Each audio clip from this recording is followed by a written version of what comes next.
Okay.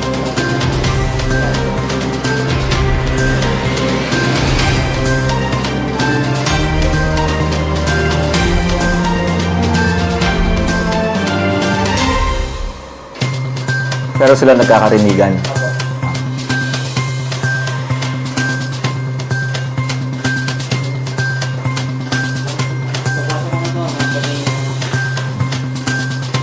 Naka-air na siya sa YouTube. At sa YouTube, oo, sa Facebook. Okay, lahat.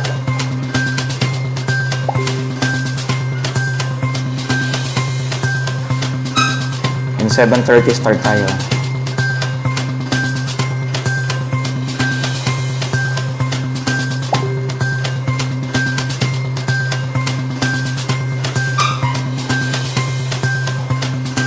Naka-on-air na siya sa UFC. Monitor na ako.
GAPA joins us this morning to discuss the anti-terrorism bill. The myriad of classifications just got things even more complicated.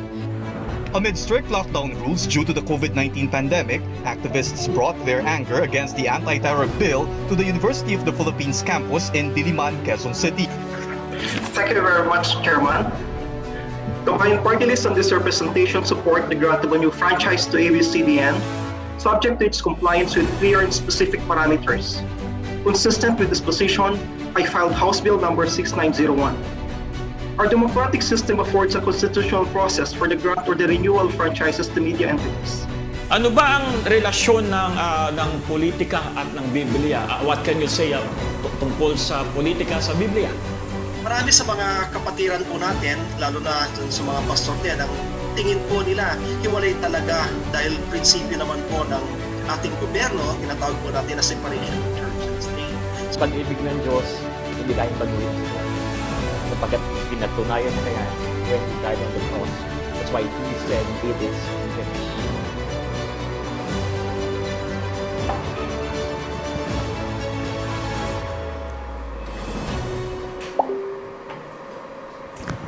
Magandang gabi po sa inyong lahat at tayo po ay nagagalak sa gabing ito. Another Monday that we can share our thoughts together concerning sa Biblia at sa politika. So once again, maraming salamat po sa mga viewers natin at sa mga parating pa nating viewers. We are glad to have you all. Especially ngayon, let me just introduce to you, of course, ang kasama po natin from the Kabayan Party List representative in the Congress, si Congressman Ron Salo.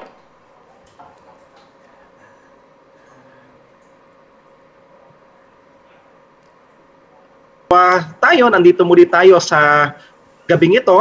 Kasama natin muli sila. Pag-uusapan natin napaka-timely at mainit pa na usapin tungkol sa freedom of speech. Maraming salamat, Kong. Of course, I will let Congressman Ron introduce to you our special guest. Yan. Kong Ron, kayo magpakilala. Ay, nagagalak tayo, Paul, at sa gabing ito, makakasama natin ang isang napakagaling na undersecretary doon sa Malacanang. Ito pong undersecretary na ito, kaibigan po natin to, matagal na kasamaan po natin, at nakasama ko rin po siya noon nung nandun po tayo sa Malacanang. Siya po yung undersecretary ng Human Rights Committee, Presidential Human Rights Committee. Maya't maya, wala po siya, hindi po natin siya makikita dahil Madalas nandun po siya sa Geneva para mag-report tungkol sa Pilipinas. Sometimes nga, Paul, Bishop, niloloko po siya. Minsan nagkita po kami sa airport, tinatanong ko, nasaan ka pupunta? Yung pala, papunta ng Geneva. Sabi ko, baka pwedeng maisilid lang naman ako doon sa kanyang Yun. maleta. Kahit sa maleta man lang, ano? Yusek, isama nyo kami minsan, ha? O sige Ron, pakilala mo ng formal si Yusek. Ngayong gabi, kasama po natin ang Committee Secretariat Head, si Undersecretary si Biro S. Catura mula sa Malacanang. Isang napakagaling, at the same time, siya rin po ay babad po ito dahil membro po siya ng Corpus for Christ. Siya po ang nangunguna po doon sa Marikina, sa Corpus for Christ. At makikita po natin ito, kulang lang po sa kanya ay abito. Yusik Noy? Opo, sige. Maraming salamat. Maraming salamat, Congressman Ron. Alam mo, pag kasama kita, talagang nabubuhayan palagi aking puso kasi ikaw talaga yung talagang lumalabas yung aura mo Talagang nararamdaman ko kahit na naka-video lang tayo. Magandang gabi sa iyo, Pastor Paul. Maraming salamat sa pag-imbita mo sa akin.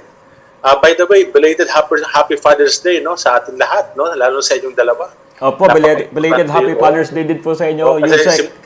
Yes, kasi simula doon ngayon hanggang sa next Father's Day, Mother's Day. Puro Mother's Day. Muntik na nga daw maging Mother's Day dahil sa face up. Oo nga. Anyway, maraming salamat po and thank you for giving me a chance na makasama kayo at pag-usapan ng isang napakahalagang issue sa mga araw na ito. Thank you very much. Maraming salamat, Yusik Noy. So, as we are starting right now, maraming salamat sa mga viewers natin sa iba't ibang mga probinsya at sa iba't ibang lugar. Now, of course, let us hear as he opens in prayer, the preaching congressman. I call him, Yusik Noy, I call him Kongron kasi the preacher, the congressman who really preaches the word. So let's hear the opening prayer of the preaching congressman, Kong Ronzalo. Maraming salamat, Bishop. Samahan niyo po ako, manalangin po tayo. Ilapit po natin sa ating Diyos ang ating pag-usapan ngayong gabi. Salamat, Ama, sa pagkakataon na pinagsama-sama niyo muli po kami. Bagamat may distance, subalit alam po namin dahil sa teknolohiya, magkakasama po kami ngayong gabi, pag-uusapan ng isang napakahalagang issue na bumabalot ngayon at pinag-uusapan hanggang ngayon ng aming mga mamamayan. Kayaan po ninyo na sa usaping ito, sa talakayang ito na magaganap, patuloy kayo na bigyan ng kapurihan at kalulatian.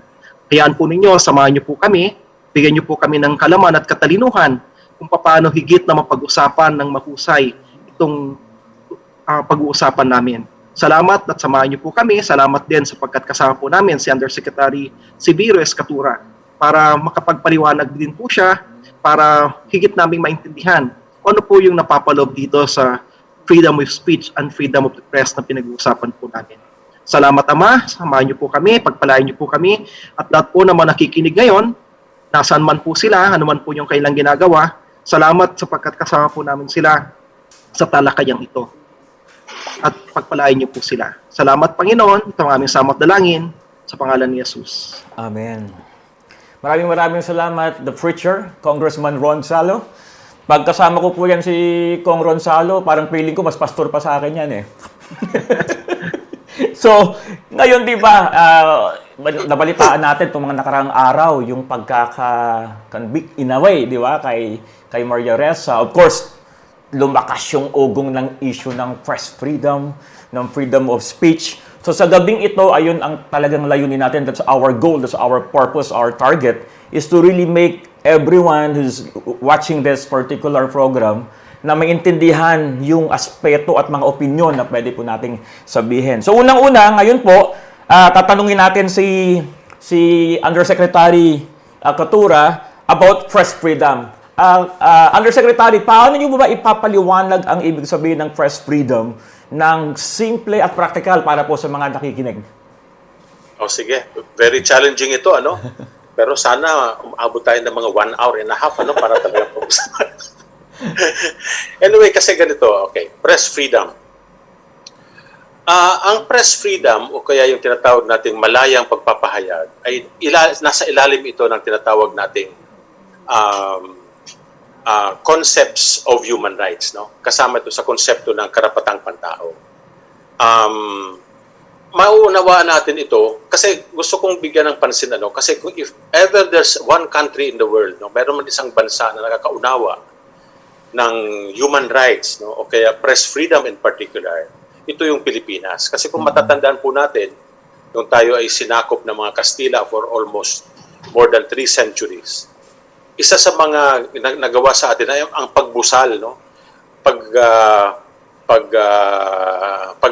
Paggag, no? Paggag ng ating mga karapatan, lalong-lalo na ang freedom of expression, freedom of speech, at press freedom. Kaya nga lumabas yung mga underground presses noon. Meron tayo, di ba, sikat na sikat yung La Solidaridad, yung Kalayaan. No? Pagdating naman ng mga Amerikano na pumalit sa mga Kastila, ganun din na nangyari, no? Meron pa rin mga suppression of press freedom, kaya nagkaroon tayo ng La Independencia, yung El Renacimiento. Ito yung mga naalala ko nung kumukuha ko ng sa kolehiyo, no? At hindi ito nagbago nung dumating ang mga Hapon. No? Kaya nga nung nagkaroon tayo ng pagkakataon na panghawakan ang konsepto ng karapatang pantao sa pamamagitan ng paglagda doon sa tinatawag na Universal Declaration of Human Rights, nilagdaan natin agad yun. Kasi under Article 19 of the Universal Declaration of Human Rights, ito ay pinoprotektahan ang freedom of expression at kasama na doon ang freedom of the press. Kaya lang, alam naman natin na kahit na nilagdaan natin ito, hindi siya naging matagumpay dahil dumaan tayo doon sa sinasabi natin na madilim na bahagi ng ating kasaysayan, which is martial law, at doon nagkaroon ng alleged suppression and repression of press freedom. Kaya nga nung nagkaroon ng pagbabago noong 1986, ang isa doon sa mga ginawa, no, ilagay ang human rights component na isang malaking component ng 1987 Constitution. And after that, nagkaroon na ng mga pumirma tayo, we became a state party to many international human rights treaties, at kasama na rin doon yung International Covenant on Civil and Political Rights, na kung saan under the same article, no, sa UDHR, Universal Declaration, may Article 19. Article 19 din doon sa International Covenant on Civil and Political Rights, yung pagprotekta ng Estado sa freedom of the press. Opo. So, kung makikita natin dito, we have really taken our human rights obligations very seriously. Lalo-lalo ang freedom of press. Kaya nga, pag makikita po natin ngayon, ito nakakalungkot nga, kasi pag sinasabi natin na hindi daw free ang mass media, alam mo, tinignan ko yung bago ako pinaghandaan ko kasi ito, nagtawag ako doon sa aking kaibigan, si Undersecretary Joel C. Egco, ng Presidential Task Force on Freedom, Task Force on Media Security. So tinanong ko sa kanya, sabi ko, ilan ba ang mga media network sa buong Pilipinas? At ako'y nagulat nung sinabi sa akin na meron palang 495 newspapers. At this time, at any given time, we have 495 newspapers, we have 436 broadcast networks, we have 411 AM stations, and 1,014 FM. Those are just private entities. So ang tanong natin, ilan ba ang gobyerno dyan kaya? Hulaan kayo natin. Apat lang ang government networks at may 38 na stations. So, kung makikita natin, if there's a manifestation of how we were able to translate yung ating pagrespeto sa karapatan na yan, yung magkaroon ng malayang pagpapahayag, makikita yun doon sa ating mga media establishments. So what happened was, kung makikita talaga natin, we have really taken hold of the media as a very important part of governance, a very important part of society. Kaya nga, di ba, Kong Ron, di ba, tinataguran ang media na fourth estate. Yes. Fourth estate yan. Kasi kung maalala natin ng mga panahon pa nung hindi pa naman tayo nabuhay noon, na pag-usapan nila yung tinatawag na 3 estates. So, nandun the first estate is the government o kaya yung monarchy. Yung second, because of the very strong influence of the church, no? So yan yung second estate. And then the third estate are the people, yung mga mamamayan. So nakita nila na over time pala, there was this institution that was very powerful na pwede niyang tuhugin yung lahat ng ginagawa yung sa lipunan by being a major influencer and fiscalizer. So doon lumabas yung kapangyarihan ng press. Kaya ginawa siyang the fourth estate. No? Alam mo, pag tinitingnan talaga natin yung proof na meron tayong freedom dito, alam mo mahirap itago na wala tayong malayang pagpapahayag. Kasi ganito, kadalasan ang tinatanong sa atin, ito bang mga media na ito, marami itong mga media, newspapers na ito, are they really free to air out any grievances? No? Alam mo, at any given time, magbukas ka ng newspaper sa atin, makinig ka sa radyo, makinig ka sa television, manood ka sa television, manood ka sa YouTube, alam nyo, halos mga 80% ay puro pagbabati ko sa ating pamahalaan. Napansin ko nga po yun, lalo na sa Pilipinas. Yes. And then they're just given free rein. No, sige lang, wala namang masama doon. In fact, sa sobrang dami niyan, may biro nga dyan, kung may Olympics daw sa pagbabatikos, malamang nanalo ng gold medal ang Pilipinas. Ang leading daw si Presidente. O, kasi daw, 3 piso kada 3 piso kada bira. So, ganun sa kadami. Pero, dapat tingnan din natin, kahit na ganun ka-powerful ang isang establishment, para itong si Spider-Man, with great power comes great responsibility. Yes. So, alam mo kung bakit napakahalagang ganyan yan? Dahil, pag inabuso mo yung power na yan, yung right mo, that freedom, that right can be taken away from you. So, which means, press freedom is not absolute. No? Hindi ito infinite, no? Hindi ito lubusan. So because if you abuse your press freedom at meron kang tinamaan na isang tao, you actually victimize people, no? You become a perpetrator. So ito yung issue natin dito, no? Kasi kung babalikan natin, walang human rights treaty, walang human rights kahit baliktan mo ang nasa UN na nag-absuelto ng isang media practitioner na naglabag ng kanyang privilege, no, na mag-commit ng life. Wala siya, hindi siya ina-absuelto kasi covered siya. Covered yung kanyang pagiging responsible. So, puntahan natin doon sa in the concept of human rights. Press freedom. Okay, ano ba ang naging issue kay Maria Ressa?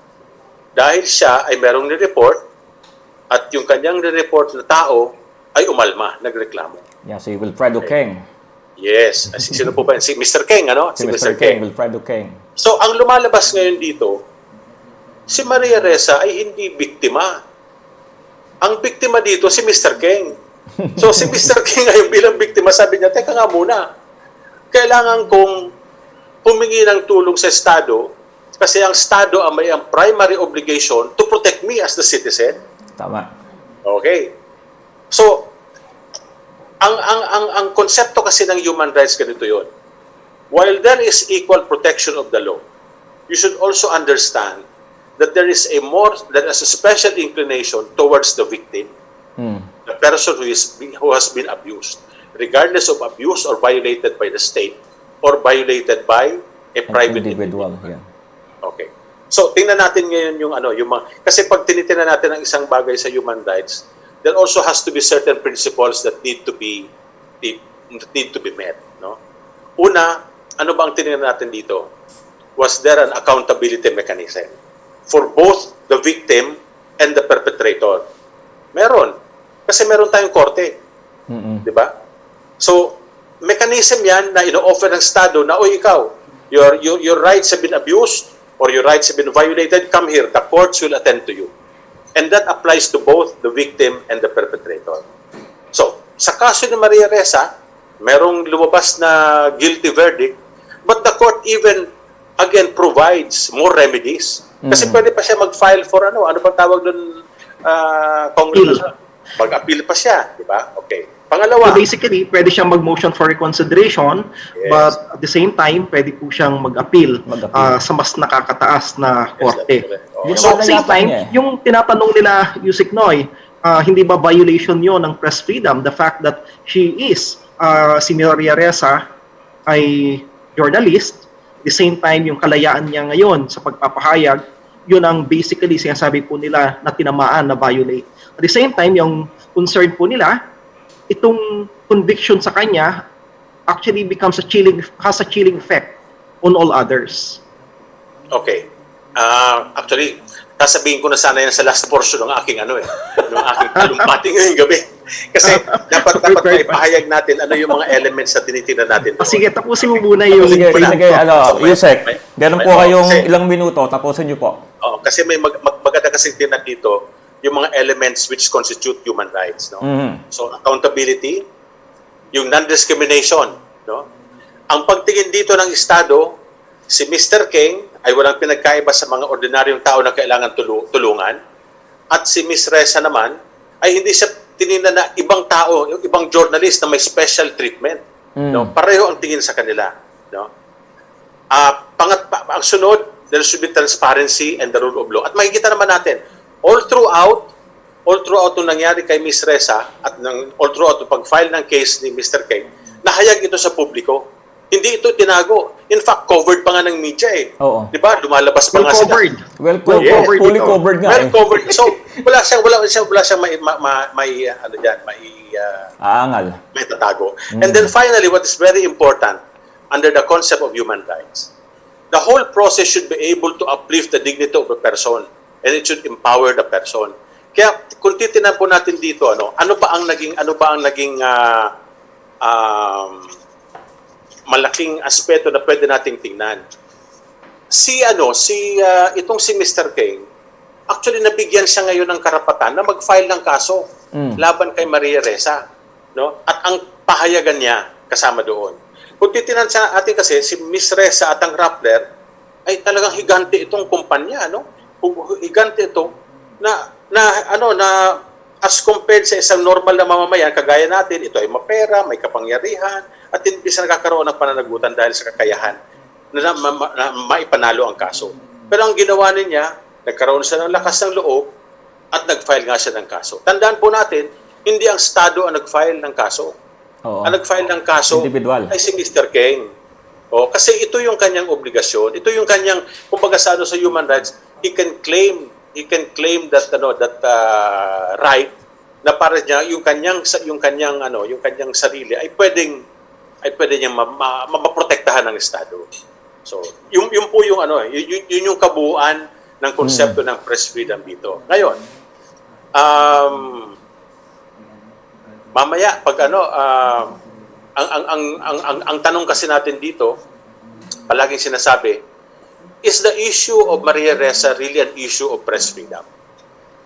Malanging sinasabi natin dito, marami nagsasabi, it's not press freedom because it's about a certain violation of the law, a certain offense na commit ninyo. Pero alam nyo, ako, from the perspective of human rights, is it about press freedom? Yes, it is about press freedom.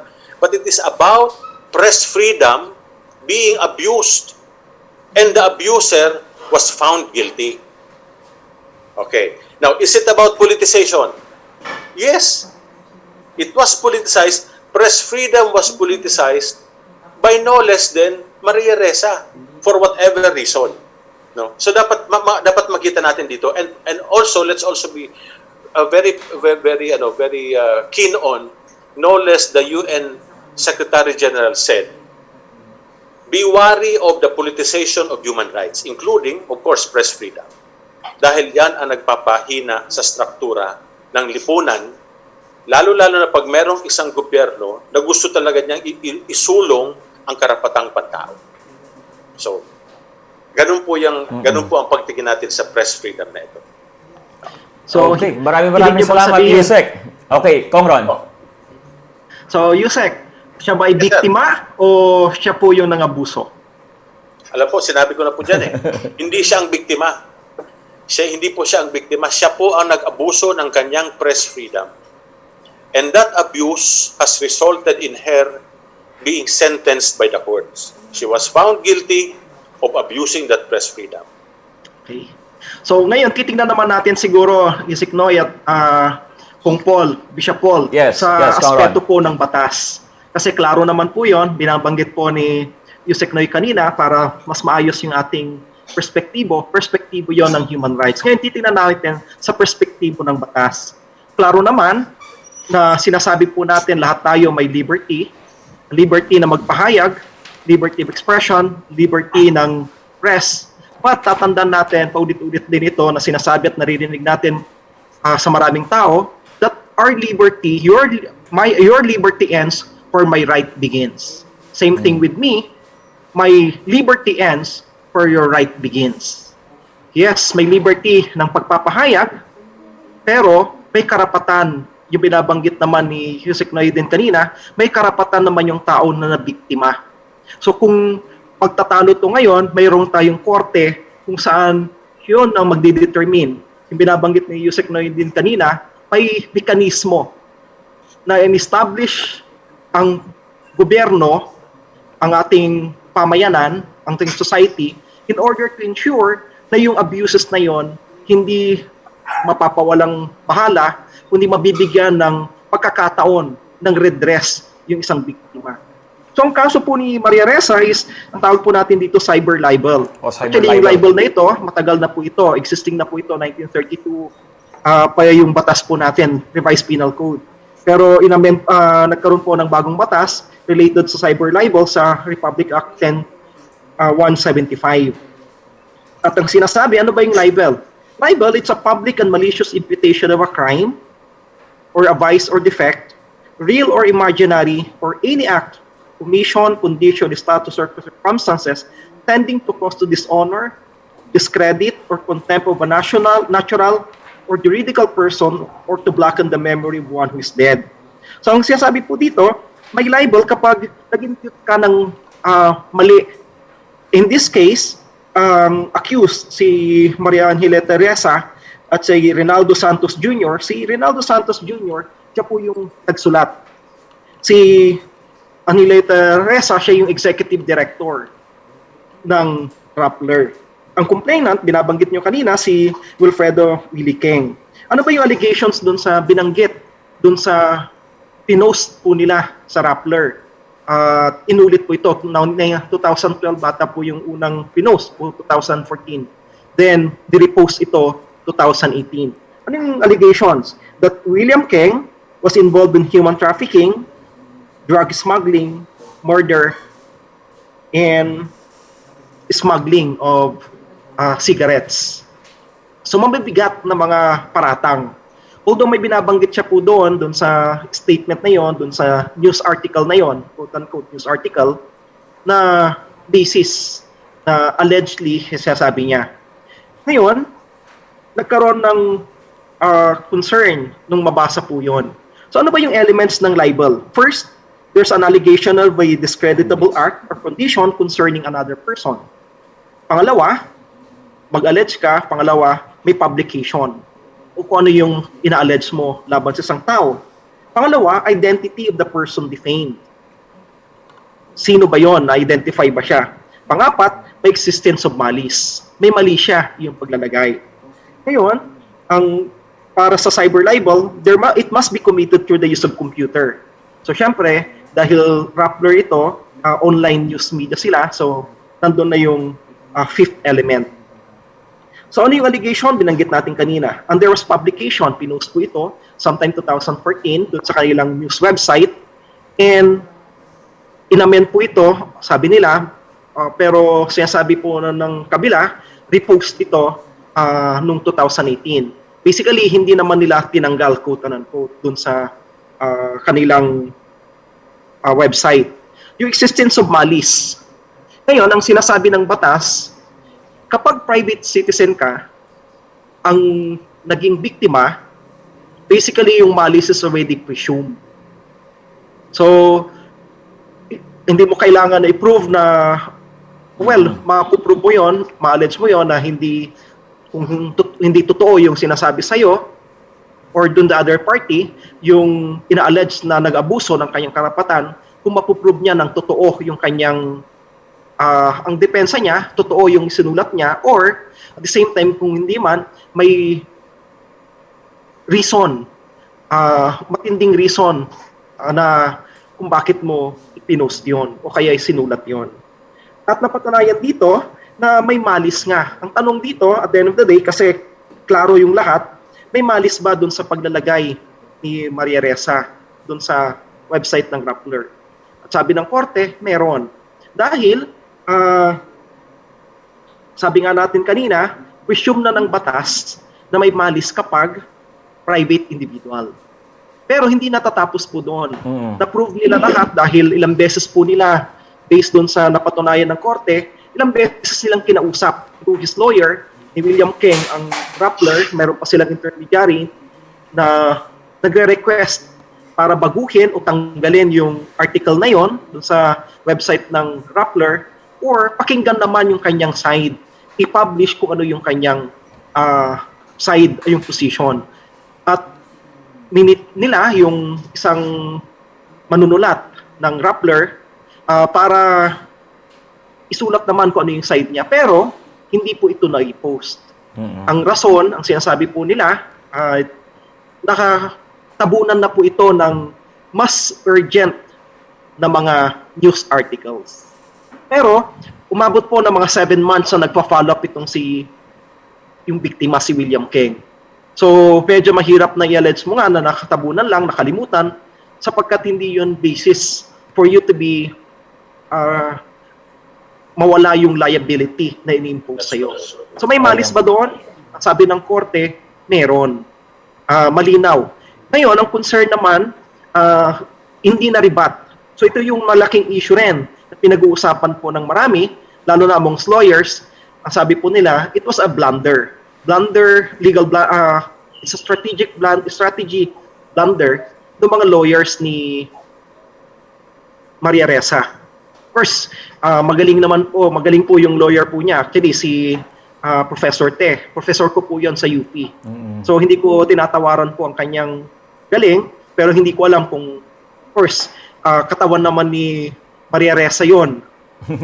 Yung ilalagay kung kailangan po niya na idepensa yung kanyang sarili. Kasi lumabas po dito, hindi po nag-take ng stand nag-witness stand si Maria Ressa to protect herself against the indictment, against the charges. Same with, dun sa kasama po niya, si Reynaldo Santos, hinayaan na lang nila na kung ano yung mapapatunayan, yun.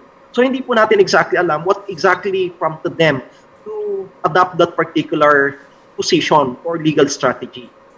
Of course, yun na yun, nangyari na po yun. So, isinabit sa korte. Alam mo, Kong Ron, alam mo yung sinasabi mong yan na Okay. Nag-auto break po tayo ngayon. At babalik po tayo ng sandali dito. Okay? So magbibigay lang po tayo ng isang music para pong special number sa ating lahat. At sige po, pakinggan po natin sandali ito. Pakinggan po natin sandali.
na paniwalaan yon. That's a simple rust in order for them to evade liability, yung sinasabi ng korte.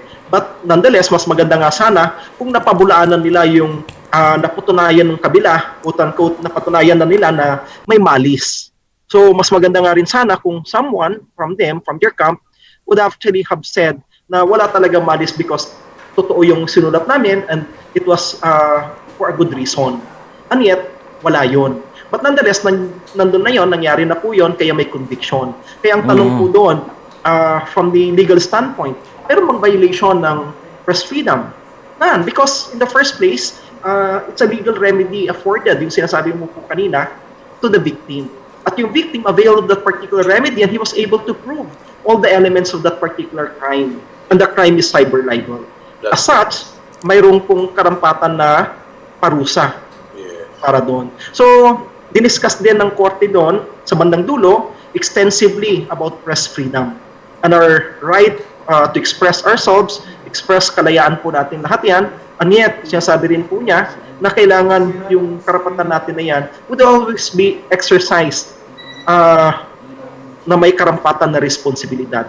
May obligasyon din po tayo sa lahat ng sinusulat natin, sa sinasabi natin. Kagaya ngayon, na ginagawa po natin ito, nag-usap po tayo, nagtatalakayan po tayo, may obligasyon din po na nakaatang sa bawat isa sa atin.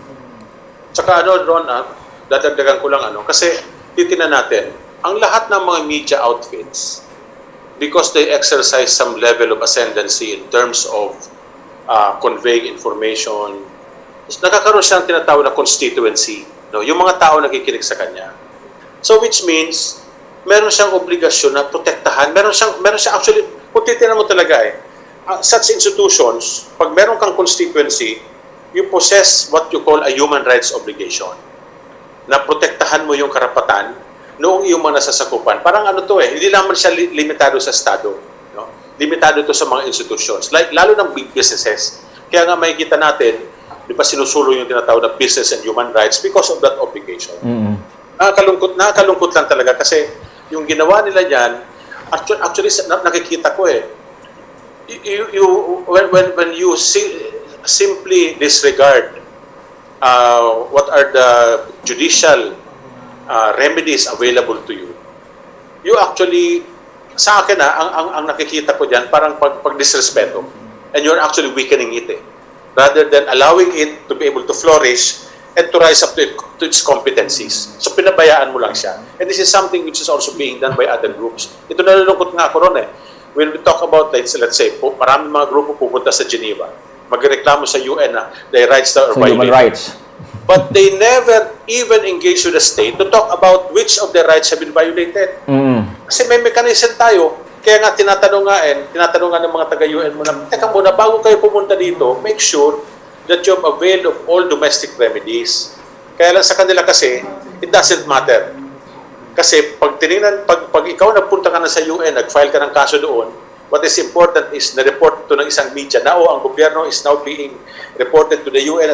Pero kahit na alam nila na it will never prosper. That is the sad part. Tsaka ang balikan ko lang kanina, bago tayo pumunta doon sa sasabihin ni Bishop Paul. Sige, Kong Ron. Sa nilinaw nung sa umpisa pa lang nung kanyang decision, nilinaw po ng judge na this is without any face, quote-unquote. Yung binabanggit ni Yusek Noy kanina, na yung decision ng korte, walang kinalaman kung sino yung mga parties. Walang kinalaman kung... So it's not politics. Yes, it's Maria Ressa, kilalang isang Batikan na journalist. Isang multi-awarded na journalist. It doesn't matter. O yung kanyang biktima is actually a businessman. Nakakatulong lang yon dun sa damages that was awarded. But basically, dun sa pagtasa ng kaso, walang kinalaman yon. Ang may kinalaman lang, may dalawang individual, two parties, na parehong tao who are afforded that particular right. They're free right as human rights. Kaya nga po diba sa kwento ng judge ng lumabas na decision, even yung lawyer ng individual ni Mr. King, yung unang gusto niyang sampahan ng kaso 2012, 2014, ang sabi agad sa kanya wag na muna, mahirap ka laban ang media. Kasi alam talaga nilang mahirap. And media can always play victim and such like that. Of course, I don't want to side dito, pero for me, it's not really politics. It's a decision of the court na merong basihan. Kaya naging ganun yung desisyon. Kaya siya lumaki ng husto kasi yung concept of press freedom has been so politicized. Yun nga. Ayun ang napolitika niya. Yung kaso niya, ginamit yung kaso para lagyan siya ng political color, which is press freedom. And Bishop Paul, yes. by doing so, it actually you actually abuse your press freedom. Malapit-lapit na tayong matapos. Siguro naman, bigyan mo naman ng perspektibo rin. Ano Okay. sinasabi ng Biblia? Yeah. Sige. Thank you, Kong Ron. Gusto ko lang magbasa ng isang verse, Yusek. Sabi dito sa 1 Corinthians chapter 10, verse 23, there is a slogan often quoted on matters like this. All things are permitted, yes, but not all things are beneficial. All things are permitted, they say yes, but not all things build up and strengthen others. Sabi sa New International Version, I have the right to do anything you say, but not everything is beneficial. I have the right to do anything, but not everything is constructive. In other words, dito ka magtataka sa Pilipinas, Kong, Yusek, yung mga sumisigaw ng walang freedom of speech, walang press freedom. Actually, paano nyo naisisigaw yun kung talagang wala? That's the point. Kaya ang sinasabi nga dito sa biblical perspective, pwede mo naman talagang gawin ginawa yung sinabi kanina na Yusek Noy, di ba? Pwede mo naman talagang sabihin, pero with great privilege and di ba, and calling, there's a great responsibility. Kaya nga ang idea dito, okay, kung kaya mong isulat, kung kaya mong gawin, kung talagang matapang ka, harapin mo rin yung consequence niyan. Ang nangyayari kasi, pag may ginawa, anything is permissible, pero pag hindi na beneficial yung balik, parang sinisisi na yung ginawa niya ng mali. So, biblically perspective, dun lang naman. We talk about freedom of speech or press freedom. In other words, anything is permissible, but the word is simple. But not everything is beneficial. Yes. Ay, dadagdag ko yun dyan, Paul. Lahat naman, kahit saan naman po tayo, nakapaloob po tayo sa batas. Sabi nga ni Kim Chu, di ba? Sa classroom nga, may batas. Paglabas mo, di ba? May batas pa rin. Dapat kantahin mo yan Ba't sinasabi mo yan, Kong Ron, kinakanta mo dapat Kinakanta. Sa Romans, basahin ko po sa Romans 13 verses 1 to 5. Ito ang kanyang sinabi. Let everyone be subject to the governing authorities, for there is no authority except that which God has established.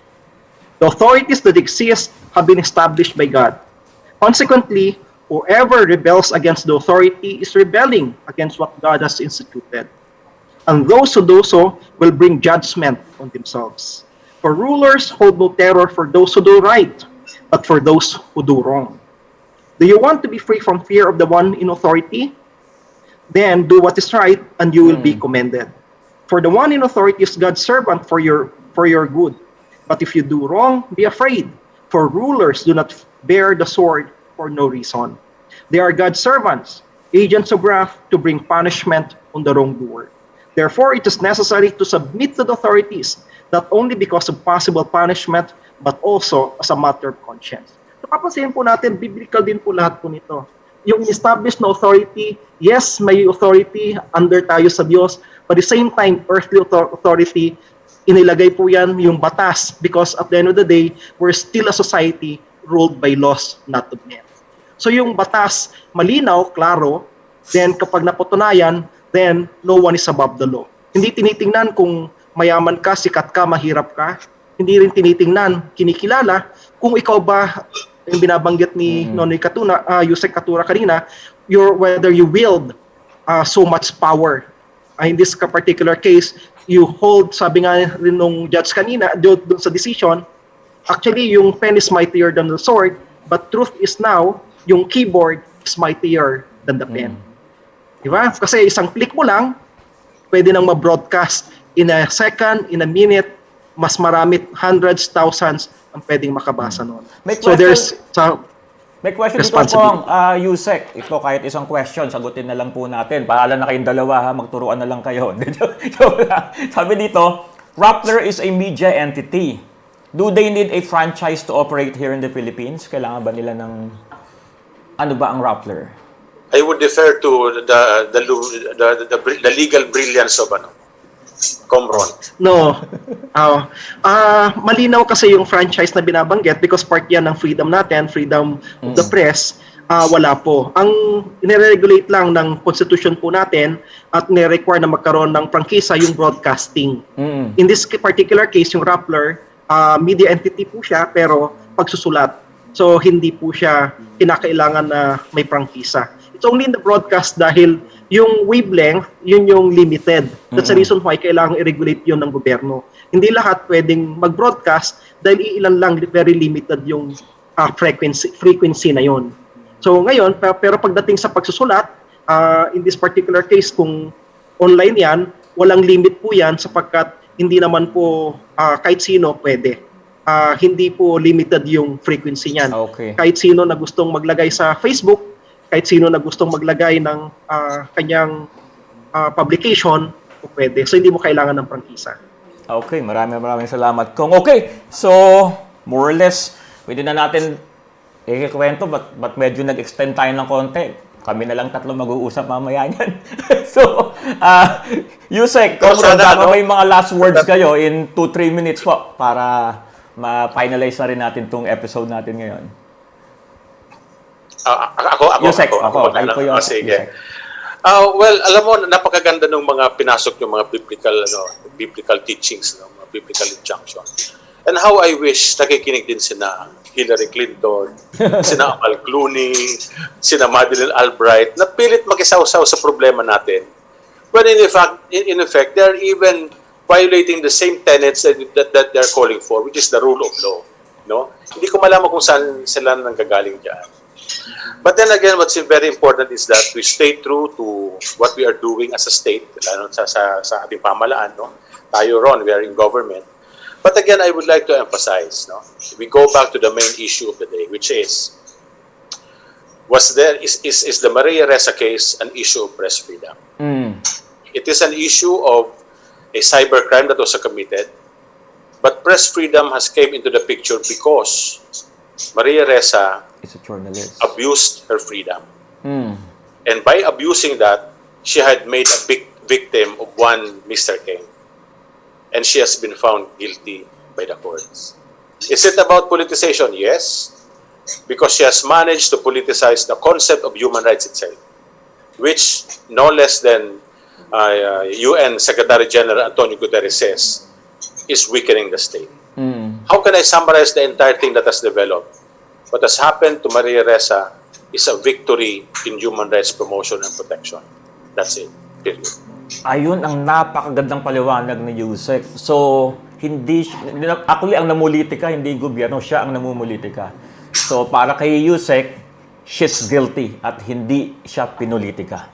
Kong Ron, kayo, ano masasabi niyo? Klaro naman, Bishop, Yusek Noy, na nabubuhay po tayo sa isang society na may batas.